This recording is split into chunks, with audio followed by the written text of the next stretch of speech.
Jagrata Jai Masters. The Buddha said that the highest state is compassion. The highest human state is compassion. He, of course, went beyond all that. And that's what mother is supposed to be. We all grew up with mothers, but they weren't always divine mothers. And people write all the time, they get so much from the teachings, they're doing so well. How can they teach that to their children? At what age can a child learn these things, etc., etc., etc.? It all has to do with compassion. It all comes down to compassion. Compassion is not sympathy. Sympathy is as follows. I can relate to what you're going through. I have sympathy because I know about that, and I have sympathy for you. And we can start a blog and talk about what it's like and feel each other's pain. That's how people see sympathy. Compassion is very, very, very different, and very few people understand compassion. Compassion is, I used to be there, but I'm not anymore, because I transcended that. I went beyond that. I saw that that is not who I am. It is something I can feel. It is something my thoughts can do, but I am not my thoughts. I am not my feeling. I am the witness. I am the consciousness that is aware of these things. From that seat, compassion means way more than sympathy. It means not only do I understand what you're going through, but I know you don't have to go through that. That's compassion. There is a state beyond where you're sitting, and I would love to help you. I would love to see you raised to that state. I have compassion for what you're feeling, and I know you don't have to feel it. That's way deeper than sympathy. And very few people are capable of true compassion. Why? Because they're caught in themselves. We're all caught in ourselves. We all have our own problems, have our own fears and anxieties and issues and aches and pains and all that kind of stuff. And so the concept that you don't have to be feeling that that's just a stage you're going through. Humanness is a stage you're going through. Of all the terrible lies you can tell, the worst is I'm only human. That's not true. You're not only human in any way, shape, or form. In fact, you're not a human. You're going through the experience of a human. You're experiencing what it is like to be conscious of a human, but you are not a human.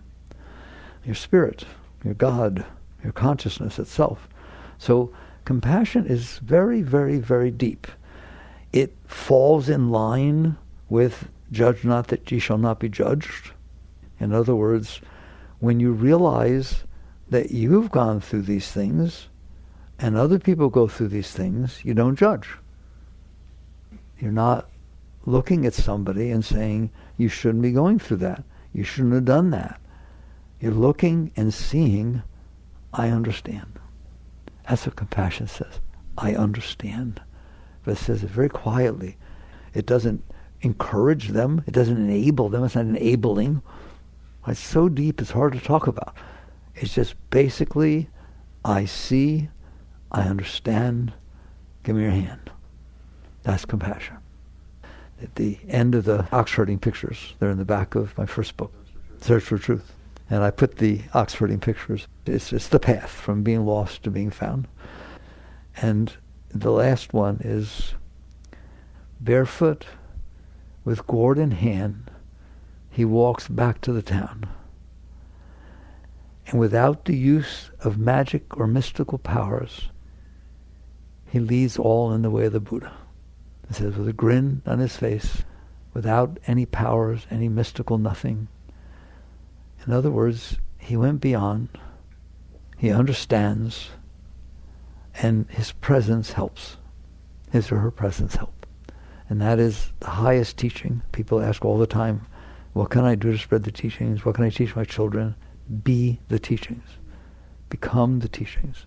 At whatever level you're at, you will raise everyone around you to whatever degree they're able to vibrate like that. But you will tend to raise them up, just like people can bring you down. You know what it's like to be around people that bring you down. You raise yourself, and you will start to understand what compassion means. Because you don't judge. Why would you judge? You don't judge an alcoholic, you don't judge a drug addict, you don't judge a person this problem, that problem, person in prison. You don't judge. You don't judge. I told you, there's a story. I did 30 years in prison work, maximum security prison.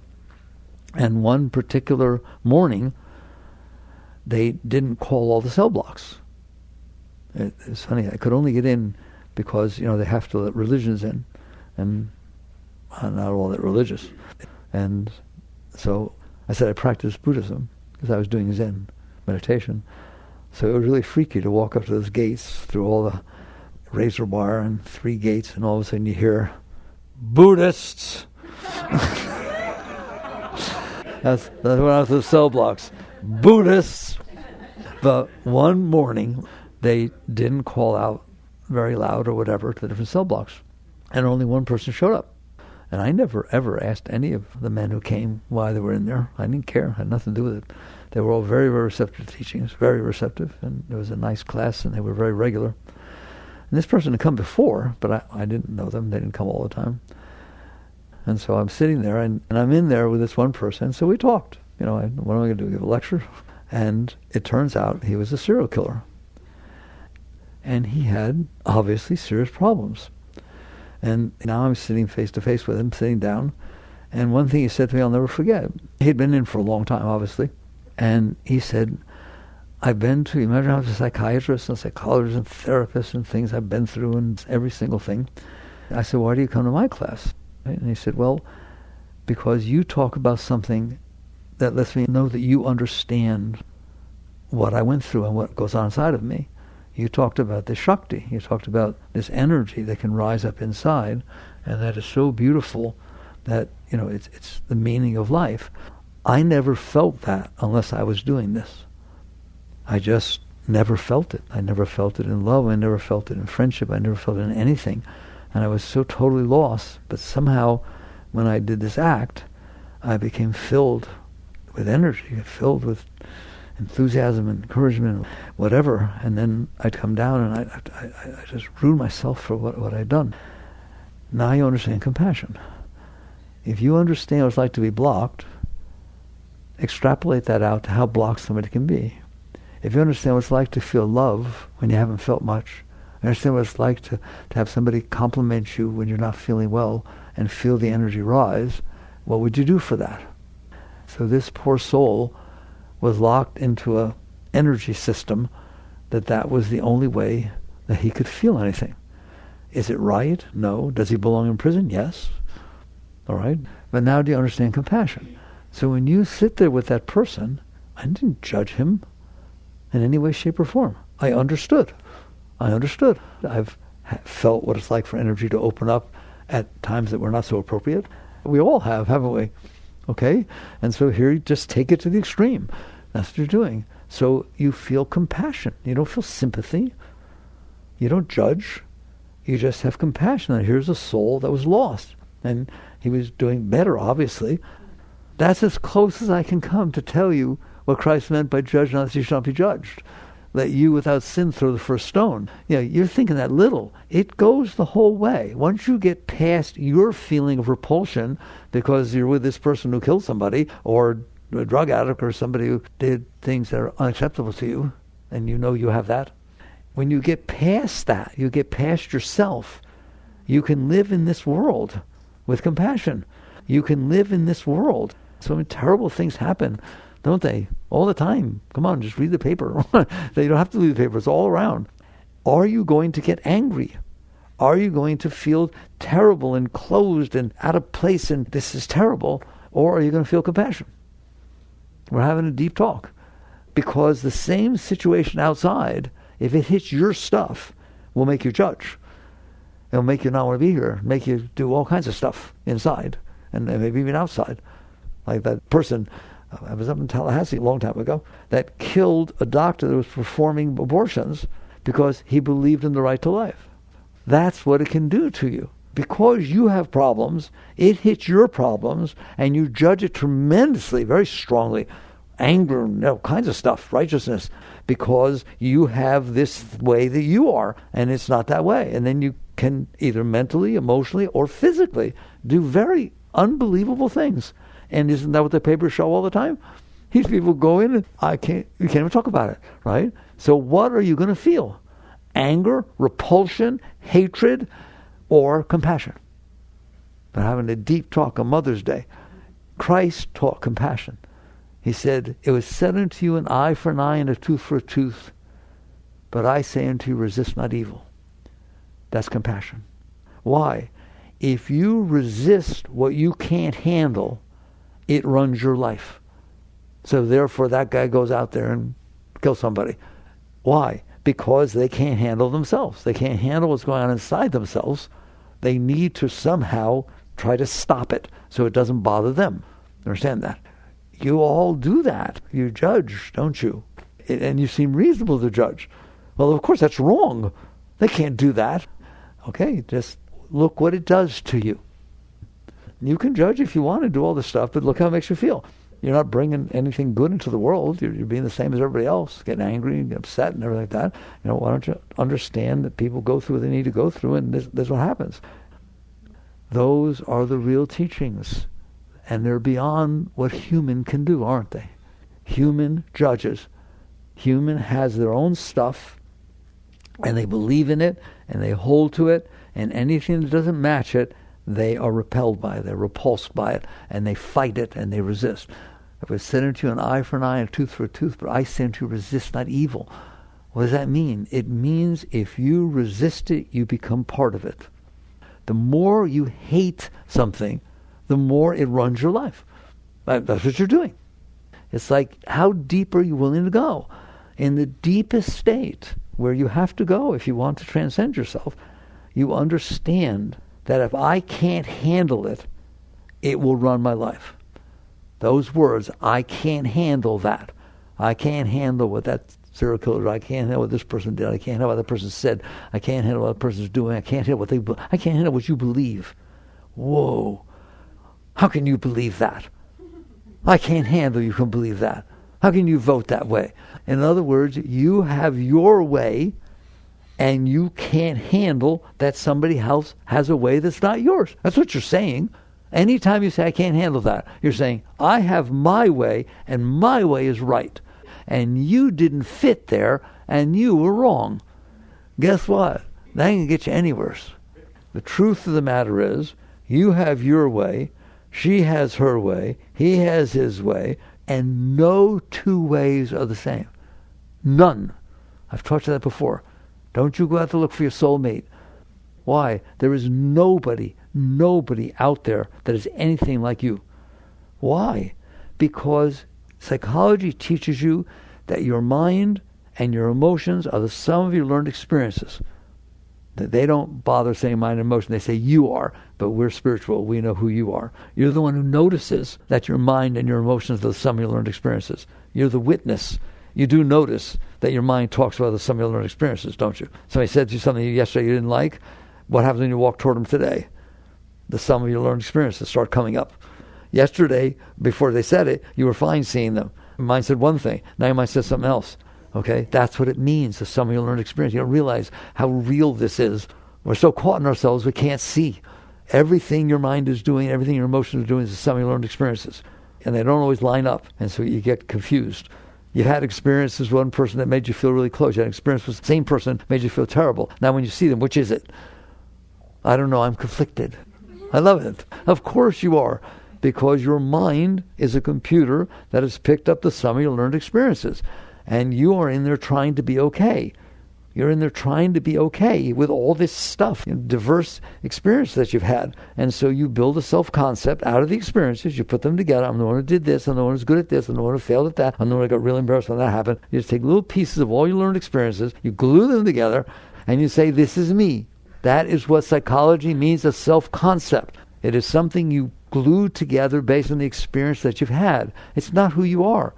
You're the consciousness that is aware of that. You're the consciousness aware that you had the experience. And I wish you were the consciousness aware that you're gluing them together to make a you, but you're too busy building it to see that you're building it. You get lost down. No, it has to fit. Everything has to fit. Why'd you say that? You know what I mean? Defending yourself and selling yourself all the time. How you dress, how you act, how you feel, how you drive, what your house is, what you say, how many degrees you have, every single thing. I need to decide who I am and get everyone to agree. How do you like it when they don't agree? How do you like rejection? Nobody hit you. Nobody did anything. I don't believe you. You're completely caught in this model that you built inside. As long as you're in there, and you are, what is going to happen is events out there are not going to match what you have inside. Now, if you want, you can raise your hand and say, why? Why won't they match? If what you built is a house inside to live in, that is the sum of your learned experiences, not all your experiences, you drove by trees, you passed houses, the ones that you either really liked or really didn't like, those are the ones you kept. Those are bricks. They built your little thing inside of, okay? All right. Those happened over the course of your life. I don't care how old you are, 20, 30, 80, I don't care. You just collected more. And you built this out of the course of your life. That's what's going on inside your head. That's what the I is. The I, me, mine. That which you kept from your learned experiences and built an ego out of. Built a self-concept out of. Okay? Now, you are taking that. Picture it. You see it? It's very unique to you, isn't it? I told you a minute ago. There's nobody like you. Nobody had the experience you had. Maybe one experience, maybe two. Nobody had every experience you had, did they? And even if they had a similar experience, they weren't in the same state of mind and emotion when they had the experience. Therefore, they experienced it differently. Nobody has ever had the same experience as you. No one. And no one ever will. No one is having, no one did have, and no one ever will. You're given a unique private showing of your experience here on earth. No one saw what you saw. And certainly not in the same order and everything. So now you're taking that thing that you built in here, and you're stepping into a moment outside. Is that outside moment the sum of your learned experiences? Is that why it's raining? It's the sum of your learned experiences? Is that why she didn't say hello? The sum of your learned? It has nothing to do with you. That moment out there is the sum of its learned experiences. Go study science. When they teach you, everything has cause and effect. That moment out there is a science moment. Every single thing that ever happened before coalesced together to create the moment as it is. The person that stood there before wore too much perfume. So now you're in the moment with too much perfume. They're not there, but the moment's there. Somebody said something. Why? Why did they say that to me? Because 5 minutes ago they found that their father died and they're very upset, or their husband left, or their child went to the hospital. That moment is the sum of all causes that cause it to be the way it is, and you just stepped into it. It has nothing to do with you. It is not supposed to be the way you want it to be. It will never be the way you want it to be. It is what it is. How can it be the way you want it to be when he wants it to be different? Every single person has their own concepts and views about what's supposed to be going on. People in the company, why are there so many wars? Why are there not more? Nobody agrees about anything. You know darn well nobody agrees with every single thing. You wouldn't even let anybody know what you're thinking. Which one of you would let me go to Times Square, that giant screen, hook it up to your brain, and have every thought go flying across that screen for everyone to see? Every thought. Not the ones that came out of your mouth. Those are filtered. Sometimes. Well, you're still there filtering them. They're filtered. Otherwise, you don't want to be around. So basically, you're stepping into a moment which includes everybody's history. If there's 3 people in the moment, they all came there from some of their histories. They're all bringing totally different histories in that moment, aren't they? And the moment is the result of physics and chemistry, and the interaction of all the forces of creation created that moment. And each person's mind created their own past. I don't know. I can't even talk about it. Do you see how big it is? How can it supposed to be the way you want? It's not the nature of things. You want to have a nice life? You want to bring love in this world? Be more understanding. We're touching compassion again. Remember, I used the word understanding. Be more understanding that it is the way it is because it is. That's very Zen. You know what Zen says? Flowers are red, water's blue, grass is green. So you go into a Zen master, you travel across the world to go to this place, you walk down and sit down, and boy, I'm going to get some teachings. And he says, grasshopper, flowers are red, water's blue, grass is green. Go home. But I spent 8,000 to get here. No, go home. Because that's all teaching you need. That was, in 3 phrases, everything I just tried to tell you. Things are the way they are, because of all the forces of creation that made them be that way, all the way back to the Big Bang. I do that in the new book, Living Untethered, build it from the bottom up. It all happened, and then the subatomic particles put themselves together. Why? You want to know why? Okay, go down there and study quarks, leptons, and bosons, and how they interact together, and how every light wave is really a particle and a wave at the same time. You're welcome to study it. Okay? Just, they put themselves together based on their natures. They are the way they are because of all the forces of creation that cause them to be that way. You want to call it God? Fine, because of God. Because of physics? Fine. Quantum physics? Fine. Same to me. You know why it's same to me? Because it's not you. You didn't do it. You had nothing to do with it, did you? Did you put those quarks together? Did you figure out that 2 up quarks and a down quark make a proton? And 2 down quarks and up quarks make a neutron? No, I don't think so. Right? So they put themselves together. Then atoms get made, and then atoms make molecules, and here you are. Welcome. Took 13.8 billion years. Didn't it? This moment, this exact moment, took 13.8 billion years of every single thing being exactly the way it was, exact, for this moment to exist right now. Now I want you to say, why did he say that? What's the matter with you? And I know what's the matter with you. I built this box, and I'm only comfortable inside this box. And if anything comes toward this box that doesn't match the box, no, it's wrong. So you just said all of creation is wrong. When you say something's wrong, you said all of creation is wrong. It's wrong. That serial killer shouldn't have killed those people. A tough one. I'm being very grown up with you. Well, given every single thing that was and everything that happened in his childhood and her childhood, that's what happened. Can you do things to help it not happen? Yes, of course. Can you make it not have happened? Never. You will never ever change the past. So this is called acceptance, which is part of compassion. Do you see how it all fits together? Understanding, compassion, acceptance, surrender, they're all the same. They're basically saying, get rid of yourself and see what it looks like. Christ said you must die to be reborn. If you can let go of that ego and walk, imagine being able to walk into the moment and honor what it is.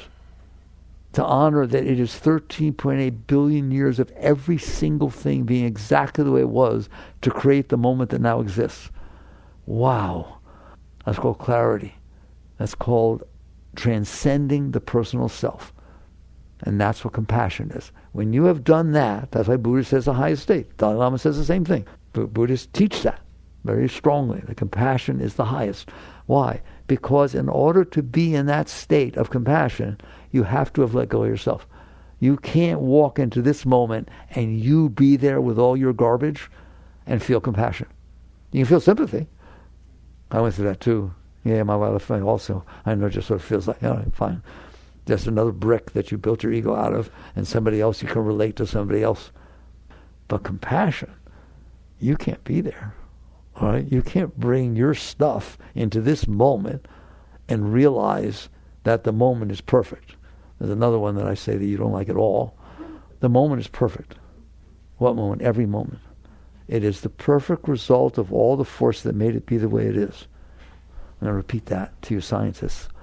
Every moment, everywhere, at all times, is and always was and always will be the perfect result of all the force that caused it to be that way. It is the perfect result of every force that ever happened in creation, mental, emotional, physical, everything. It comes together and it creates the moment. Then what? Then it creates the next moment, the next moment. It's called cause and effect. So it happens. When you can use that word perfect and not have it feel yicky in your mouth, you have learned to transcend yourself. Because the personal self will never see things as perfect unless they match what it wants. Okay, that's perfect. Look what you did. It's perfect. In other words, it's just what I wanted. How often do you say it's perfect when it's not what you want? That's perfectly what I didn't want. My God, it's so beautiful. That's exactly exactly what I didn't want. You said exactly what I didn't want. Just say, come and give you a hug. No, you can't handle that. So now you understand. We're getting there, aren't we? The high states, the real great states, including love and peace, you can't define them. They're way past the words to touch. Compassion is the same way. I'm trying, aren't I? You can walk around them, but you can't touch them. Because you who tries to touch them, they can't exist while you exist. They're transcendent to you. That's what transcendent means. They are beyond the personal. So we've already shown that everybody is different than you. Now you understand that. And that the moment in front of you has nothing to do with you. It has to do with the force that made it. I mean, it's something to do with you, but very little. If it took all the forces of creation and everybody's mind and everybody's behavior prior to that, coming into this moment to create the moment, how much did you have to do with that? How much it got to do with you? Point, whoa. Yeah, but I said boo, and he got all scared. I was playing. Okay, you said boo, but Mom used to say boo, and has this and a boogeyman, and all the things that made it so that he reacted that way had nothing to do with you, did it? It has nothing to do with you. There's a person prejudiced. They're prejudiced against Jews, prejudiced against blacks, prejudiced against immigrants. Why? It has nothing to do with the immigrant. It has nothing to do with the black person. It has nothing to do with the Jew. It has nothing to do with them. Nothing. They're just a person. It has to do with what's going on inside that person, isn't it? Okay? So you feel compassion. Not hatred. Not judgment. You feel compassion. There's stuff in it. It's Mother's Day. I said to you to start with, we didn't all have great mothers, did we? Right? What would the mother be like that was perfect? She'd teach you this, wouldn't she? Now, the world would be a better place, wouldn't it? There's a story when you talk about prejudice. And it's a true story. You can go look it up. I don't remember all the details, but I saw it on the news. There was a young man, a young black man, 13 years old, I think, and he grew up north, and he didn't experience a lot of prejudice because of his color. And he came down south, and there's a lot of prejudice. And somehow it didn't bother him. He was fascinated by it. He said, I don't understand, you don't even know me. And so at one point, he walked up to a Klansman. And he sat there and said, without judgment, why do you not like me? And talked to the guy instead of being afraid of the guy. And basically they got a little friendly, a little relationship, a little thing going, right? And he started doing that a lot. And the punchline of the story, and it's a true story, because they showed it in the news, if you go into this man's house, he grew up, he's older now, he has a shrine of Ku Klux Klan robes. And he walks over to one of them, and it's the Grand Wizard robe, right? And the newsman asked him, why do you collect these robes? He said, these are the robes that they took off and gave to me because we became friends, including the Grand Wizard. Okay? That's compassion, isn't it? Judge not that ye shall not be judged. So it's like he was able to stand there and not judge, but be fascinated. He was fascinated by why somebody wouldn't like somebody else. All right? And by doing that, the door opened for people to be people and to touch. All right? So this is what it means to live a life that transcends yourself, as opposed to living a life that says, I'm not okay, and I need things to happen the way I need for me to be okay. And that's what we always talk about. It always comes down to that. I'm not okay in here. I'm lonely. I'm scared. I'm insecure. I need to prove myself. I'm afraid people will reject me. I'm afraid. I don't always put that up front. It's like you learn to deal with it, but that underlying fear is there. Do you understand that? I think you do. So you can build a wall in front of it, a fake facade, and put it out there. But why do you need to do that? Because underneath there's this insecurity. There's this deep sense of, but I'm lying. I've presented myself as something, and I better make sure I can keep doing that. I better make sure that they accept me as this. Why? Because you are lying. Because you are not the ego. You made one up. It's a fake thing. Imagine living on top of a fake thing. You're living on a fake thing.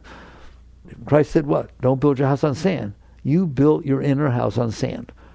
You weren't comfortable in there, you lost, so you started building these building blocks, and now you're presenting them your entire life. Your entire life, you have to present yourself, don't you? That's why people have anxiety. It's very natural. But deep inside, I don't look in the eyes, because you don't want to, deep inside you're scared, real scared. Some people described to me once like, no, it's dark in there. There's like a hole, an abyss, and I ain't falling in. You know it's empty down there. You better pedal and tread your water and just build this thing you built, this ego. That's what the ego is. That's what the ego is. It's not who you are, but it uses the word I, doesn't it? Because you're hiding inside of that, and you do not want to know what's on the other side. Let me ask you a question. Just shake your head. Don't do anything.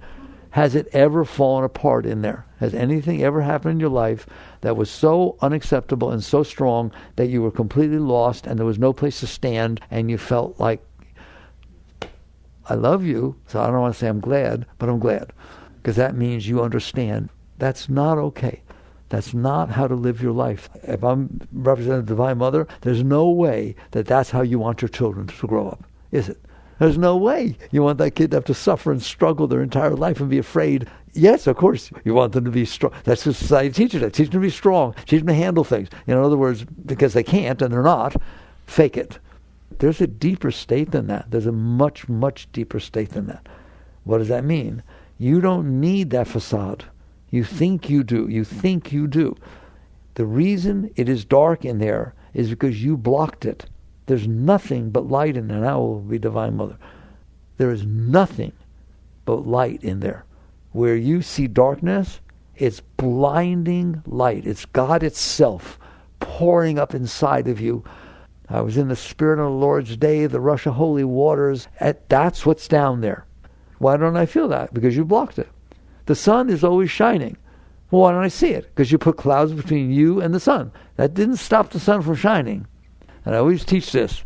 I teach in the Untethered Soul has a chapter, Take Down the Walls, that talks like this. The sun is always there. If you block it by closing the curtains, now it's dark. You have two choices. Put a whole lot of lights inside, get a whole lighting gallery thing and all kinds of stuff to make it light in there and all kinds of things. Or realize, I did that. I closed those blinds. The natural state is pure bathing light all over the earth. The sun is always shining. There is no day, there is no night, there's no winter, there's no summer. It just sits out there and glows for 4.5 billion years so far. And you close the curtain because you were scared, and now you have to have all this artificial light inside. So your choice is take down the walls or be busy. Be busy keeping all those lights burning. Better have some spares and electricity and pay the bills, and you're busy versus totally natural light outside. All right? That darkness in there is because you put clouds in between. You put blockages, dams, in between the light and where you sit. Why would I do that? Go ask Adam and Eve. That is the fall from the garden. That's exactly what's trying to be talked about there. It was pure light. You were just totally filled with Shakti, totally in God, totally poured together. My Father and I are one. It's all you're feeling is ecstasy and joy and experiencing creation. It's unbelievable. Somehow, you put a block in between that light and your consciousness. And they call it the apple. No, it's the ego. You sat there and said, at some point, I am separate. I'm not the consciousness. I'm not the consciousness. I'm what the consciousness is looking at there. I am not consciousness itself, which is what you are. I am the I am, right? I am not consciousness itself. I am what I'm looking at. It's so deep. It's contemplated for the rest of your life. Awareness becomes identified with what it's aware of. Right there. That's the tree of self-knowledge. You started to identify yourself as something other than yourself. And that's why it's so neat to go back to Genesis. Once again, it's all symbolism, right? But it's the truth. What do you mean? After that happened, God came to the garden. That's meaning he looked down into his creation. And says, Adam, where are you? Well, we're supposed to be one. I don't understand. Hello? Adam, where are you? What did he say? I'm hiding. Oh my God, how do you hide from God? You start identifying with what you're looking at. And so now you identify with what you've looked at. You identify with your body. You identify with your car. You identify with your house. You identify with the objects instead of with the subject. That is the fall from the garden. And now you're hiding. You're hiding from God. How? By not looking at him. You don't have to go anywhere. If I stare at that picture so much that I don't see anybody else, you guys don't have to go away. I won't see you because my consciousness is completely focused on something and I become that kind of focus. So you became object focused instead of subject focused. And enlightenment is when you're subject focused. Lost and human is when you're object focused. So God's walking around, where are you? I can't see God because I'm staring at me. Oh, just give me the shivers. I can't see God because I'm staring at me. So you run around saying, I want to see God. I'm going to go to the Himalayas. What are you going to do in the Himalayas? Stare at me. What are you going to do everywhere? I'm staring at me. I don't care where you go. I don't care who you meet. The consciousness is God. You are the greatest thing that walked the face of the earth. Staring away from God, away from yourself, at an object that is nothing. But you're saying it's me. That's how you hide from God. I don't have to hide. I just don't look. That makes sense? And what was the next thing that got said in the garden? And God's walking around. Adam, where are you? Here I am. What's around your waist? Fig leaf. Well, I put fig leaves on fig trees. What's it doing around your waist? I was naked. OMG. That is so powerful. Every animal's naked. You don't see them putting fig leaves on them. There's no naked. There's just what is. Everything is what it is. So a body is what it is. A tree is what it is. There's no naked. I identified with the body enough to be embarrassed because it was naked. That was the birth of ego. Isn't that beautiful? Because it's all yoga. It's all the deep teachings, all right? So now you're lost. Now you fell down into identifying with the body. I told you this the other day, you didn't go anywhere.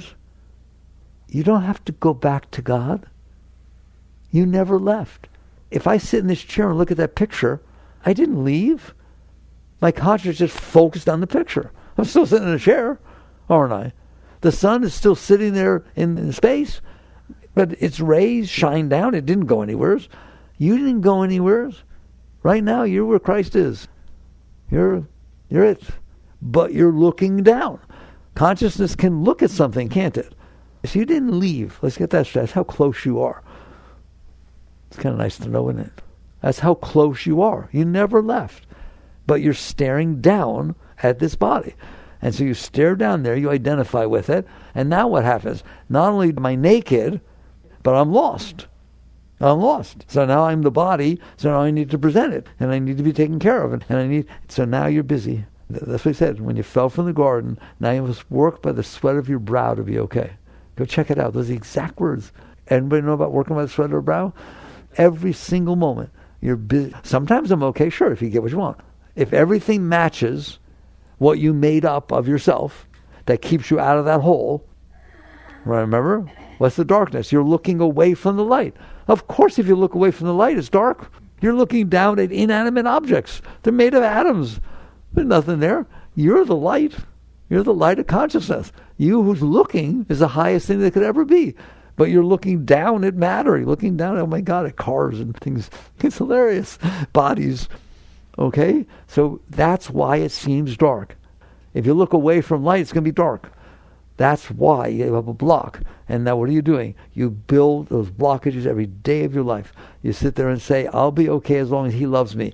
Oh my God, who's he with somebody else? And you just one after the other. You build all these things that you need to get away from or go toward to be okay. And now you have all these likes and dislikes. That's why the great teachers, the great ones teach you. The great way is not difficult for those who have no preferences. Third Zen Patriarch, one of the deepest teachings ever written.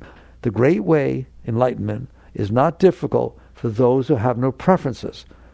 Well, I guess it's true. If I accepted everything the way it was, I wouldn't have a problem, would I? If I accepted every single person, every single thing, and every thought, and every emotion, and every single thing the way it was, I'm liberated. I got no work to do I? It just all fits in me. That's why the great way is not difficult with those that have no preferences. But then people raise their hand and say, well, how do you have no preferences? And my answer is very clear. I've run a lot on this. You don't. You don't. Don't worry about your preferences. Worry about the cause of your preferences. Work at the root. There's a cause of your preferences. You didn't just make them up. You had experiences before that made you feel good. You have a preference. Experiences before made you feel bad. You have a preference. You built all these preferences. This is what has to happen for me to be okay. This better not happen. I won't be okay. It's all part of the ego, part of what you built in there. You're not going to get rid of those preferences. I don't want you struggling. I don't want you doing that. I don't believe in renunciation, any of that kind of stuff. There's a reason things are the way they are. Okay? Work with the reason. Work with the reason, not with the little leaves. You work with the root. Well, what is the root of my preferences? The fact that you're not okay. The fact that you're not filled with light and love and bliss and ecstasy and nirvana at all times means you have to try to find that and stay away from what bothers you. So now you have preferences based on the fact that you're not okay. If you were okay, you wouldn't have any preferences. Do you understand that? I want you to be in the presence of someone you love more than anything in the whole world. They've been gone for a year, and they surprise you, and they showed up at the doorstep, and they love you, and you love them, and all this energy is pouring, and have somebody say, oh, you want some pizza? How about a Coke? Are you kidding me? Get away from me. I'm experiencing everything I would ever want to experience. I don't want a pizza. I don't want drugs. I don't want this. I don't want to win the lottery. I don't want anything. Because I'm whole and complete at this moment. I don't need anything. I don't want anything. Therefore, I have no preferences. That's how you have no preferences, to get rid of the darkness. You get rid of those blockages that are keeping you from the light, the preferences will fall off. They just naturally fall right. You wouldn't even know what happened. I used to need this. I can't relate to it. I used to be afraid if I walked into a room at a party where I was wearing the right thing, or if I dropped some ketchup on my pants. I can't relate at all. Oh my God. How'd you like to be like that? All you have to do, you don't have to renounce. It's not renouncing. It's not fighting. It's looking to see, why is it dark in here? And you're going to find out. I'll give you the punchline. If everything that ever bothered you, you store inside of you, every time you had a bad experience, you store it inside, you suppress it, you store it, you resist it, what's it going to be like in there? If everything that ever bothered you, you keep and store inside, you will be bothered inside. And that is exactly what's happening. Nothing else is not more complicated. You did store everything that ever bothered you, didn't you? It comes back up and reminds you, things happen. You have things from your past. Anybody have stuff from their past that they were uncomfortable with? Has anybody noticed it's still in there? Anybody notice that somebody touched here, or this happened, or that, or you have a thought, or it's still there, isn't it? That's because you kept it there. Nothing stays there. I told you once. There's no super glue in there. The only one in there is you, consciousness. And then events come in and they pass through, but not some events. They come in and you won't let them pass through. You're not comfortable with them. You want to keep them, you want to push them away, and they stay. That is what causes the darkness. Been doing this for long enough. All right, there's not a question in the world. When you keep that stuff in there, that is the cloud that is blocking the consciousness from experiencing the Shakti. Therefore, the answer is get it out, let it go. Don't put any more in. There, now I'm your mother. That is the most compassionate teaching that could ever be given. Don't try to compensate for it. Don't try to go back and make amends for your past or something like that. Don't store it in there. Don't store it in there. If you've had a problem in the past and you get someone to say they're sorry from 10 years ago, you think that has meaning? It does, in the sense that you feel better about what you have stored inside. It's still there. The fact that you needed someone to say they're sorry means it's still there. The fact that you say, well, I don't really believe how you said it. Say it more sincere. Okay, in other words, I'm trying to compensate for the fact that I have this in here and make it be a little more comfortable for me to live with that inside. No, it's still blocking you. If 3 days later it calls you up and says, just kidding, it was April Fool's, how you feel now? It's still there. And make it go away. You have to, and here's compassion, you have to reach the state of understanding that you realize, I did this. I stored this stuff in here because I couldn't handle reality. I couldn't handle things, so I stored them. And now I'm more sensitive. Every time you store one more thing, it's one more thing to be sensitive about. You're friends with this person, then she goes out with your best friend, and now you're not friends with her. Now you got to worry about seeing her, where she lives. You move. Right? The answer is, don't store this stuff in there. There's my compassion. Don't store this stuff in there. There's no benefit to storing what bothers you inside, is there? You store it in there because you weren't able to handle it. Well, now you're grown in some. That's why you meditate. That's why you do mantra. That's why you do sadhana and practices. You've grown inside. You can handle things better. Let go of those.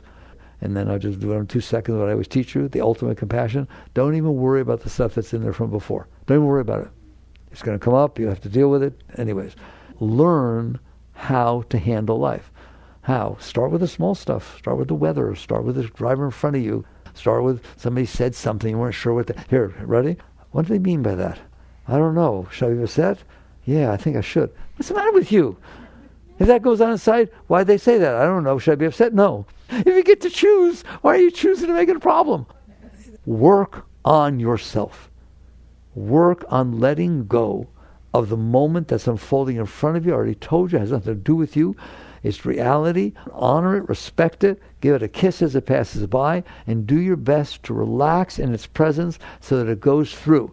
If you do that, you will learn how to do that. And if you learn how to do that, it's like learn how to play tennis, learn how to play the piano, learn anything else you learn. You now are better at it. I'm better at letting go because I let go of how the driver in front of me was driving. I'm better at letting go because I let go of the fact that it was raining when I wanted to go outside. These things matter. You're learning to let go. And the next thing I know, something bigger happened. I practiced the same exact thing, and it went through. And then this went through. And then all of a sudden, people write me. I was doing great. Then all of a sudden, something happened. I don't know what I did wrong. You didn't do anything wrong. Because you're not resisting as much, the bigger stuff can start coming up by itself. Why? Because you're not holding it down. And now what can happen? You can use the exact same technique. No, but it happened 10 years ago, and I was never able to handle it. Good, I handle it now. How? Relax. No, yes, relax. Breathe. It's not even happening. It's not even happening, and you're letting it bother you. All right? Now, we've just touched. Those are compassionate teachings. It's very different than sympathy. Oh, of course you hurt. I can't believe they did that to you. Nobody could handle that. That is not compassion, and that is not friendship. That's, I can relate. That's what that is. Compassion sits there and says, why do you want that in there? Do you really want that in there for the rest of your life? It happened 20 years ago. It happened when you were 5. Do you still want it in there? No. Then practice letting go. Practice with the simple things. They matter. They matter. When you complain about the driver in front of you, it matters. You complain about the weather, it matters. Practice handling reality. Practice letting go. And then what's going to happen, you'll get good at it. Then the next thing will happen. Eventually some big stuff will come up. Good. That's wonderful. Like people talking about past life. Are there past life things in there? I don't want to talk about it. I don't care. Just do the same exact thing. It doesn't matter where it came from. It doesn't matter. Do you have to understand? No, of course not. You have to let it go. When it's all said and done, if it's not in there, it doesn't matter where it came from, does it? All right? Relax, release. Relax, release. Relax, release. Then more clarity will be there. And eventually you will start feeling this power well up inside of you. Shakti, spirit, call it what you want, chi. It just starts waving up inside you for no reason. You start feeling joy, happiness, love, God is pouring inside of you. Why? Because it was always there and you were blocking it. Don't go try to find it. I'll close out. I've been doing it lately with Rumi. He had a beautiful little poem. It is not for you to seek love. It is for you to seek, find, and remove the obstacles you've put in her place. In other words, love is your natural state. You don't need anybody. You're welcome to share it with somebody, but the source of your love is inside of you all the time, overwhelmingly. You're blocking it. So your job is to remove the blockages there.